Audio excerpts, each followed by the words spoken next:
മക്കളെ, ജെറുസലം വചന കൂടാരത്തിൽ നിന്നും 3 മിനിറ്റ് പ്രാർത്ഥനയ്ക്കായി നമ്മളെല്ലാവരും ലോകത്തിന്റെ വിവിധങ്ങളായ ഭാഗങ്ങളിൽ ഇരുന്നു കൊണ്ട് സശ്രദ്ധം ഇതാ സമ്മേളിച്ചിരിക്കുകയാണ്. ഇത് കർത്താവിൻ്റെ പ്രാർത്ഥനാ സമൂഹമാണിത്. നമ്മുടെ സഹനങ്ങളും നമ്മുടെ ദുഃഖങ്ങളും നമ്മുടെ വേദനകളും നമ്മുടെ നിയോഗങ്ങളും കർത്താവിന് സമർപ്പിച്ച് പ്രാർത്ഥിക്കാൻ ഒരുമിച്ച് ചേർന്നിരിക്കുകയാണ്.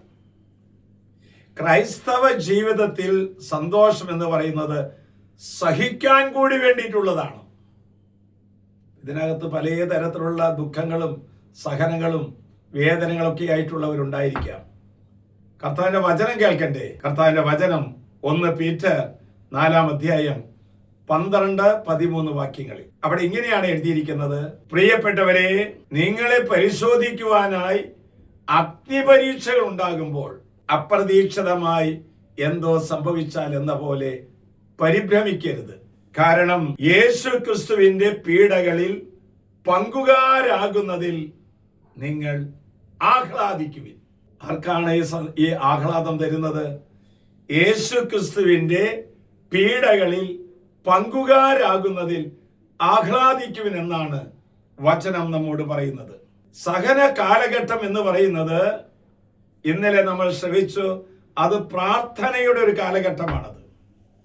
സഹന കാലഘട്ടം എന്ന് പറഞ്ഞാൽ ഞാൻ ആരാണ്, ദൈവം ആരാണെന്ന് നമുക്ക് തിരിച്ചറിവ് തരുന്ന സമയമാണ് നമുക്കുണ്ടാകുന്ന സഹനങ്ങൾ. ആ സഹനത്തിലൂടെ തിരുവചനത്തിലൂടെ എന്ത് സംഭവിക്കുന്നു എന്ന് നമുക്ക് കാണണ്ടേ, കേൾക്കണ്ടേ? സാക്ഷ്യമിത നിന്റെ മുമ്പിലേക്ക് കടന്നു വരികയാണ്. Praise the Lord. എൻ്റെ പേര് വിൽസൺ ഐനിക്കൽ. ഞാൻ കോട്ടയം ദേശത്ത് പറയുന്നു. 2024 ജൂൺ മാസം ഒരു സ്റ്റോക്ക് വന്നിട്ടുണ്ടായിരുന്നു. അന്ന് പിറ്റേ ദിവസം പിന്നെയും വന്നിട്ടുണ്ടായിരുന്നു. ആ സ്റ്റോക്കിനെതിരെ ഞാൻ മരുന്ന് കഴിച്ചുകൊണ്ടിരിക്കുകയായിരുന്നു. അന്ന് കാലഘട്ടത്തിലാണ് ഈ പ്രയർ ലൈനിൽ ഞാൻ കൂടിയുണ്ടായിരുന്നത്. ആ പ്രയർ ലൈനിലൂടെ എനിക്ക് പ്രാർത്ഥിച്ചതായി എനിക്ക് പൂർണ്ണമായി സൗഖ്യമായി. പിന്നെ MRI സ്കാൻ എടുത്ത് എനിക്ക് സ്റ്റോക്കിന് വന്ന സ്ഥാനം ഇല്ലാന്നാണ് ഡോക്ടേഴ്സ് പറഞ്ഞത്. പ്രിയപ്പെട്ടവരെ, സഹനങ്ങൾ ദൈവത്തിന്റെ ഹൃദയത്തിലേക്ക് വളരാൻ നമ്മെ ക്ഷണിക്കുന്ന സന്ദർഭങ്ങളാണ്. എന്റെ ദൈവം എന്നെ കൂടുതലായി അഭിഷേകം ചെയ്യുന്ന സമയമാണ് സഹനത്തിന്റെ നിമിഷങ്ങൾ. മരണത്തിനോ രോഗത്തിനോ ദാരിദ്ര്യത്തിനോ ക്രിസ്തുവിന്റെ സ്നേഹത്തിൽ നിന്ന് വേർപിരിക്കാൻ സാധ്യമല്ല. മറിച്ച് അവയുണ്ടാകുമ്പോൾ, സഹനങ്ങൾ ഉണ്ടാകുമ്പോൾ സ്വർഗത്തിലേക്ക് കോവടി വെച്ച് കയറുവാനായിട്ട് ശ്രമിക്കുന്നവരാണ് സഹനത്തിന്റെ പൂക്കൾ എന്ന് പറയുന്നത്. അവരിലൂടെയാണ് കർത്താവിന്റെ വലിയ അനുഗ്രഹം കടന്നു വരുന്നത്. ആശ്വാസപ്രദമായ രാത്രി, പ്രതീക്ഷാ നിർഭരമായ പ്രഭാതം, സൽപ്രവർത്തികൾ നിറഞ്ഞ ദിവസം നൽകി അവിടുന്ന് നമ്മെ എല്ലാവരെയും അനുഗ്രഹിക്കട്ടെ.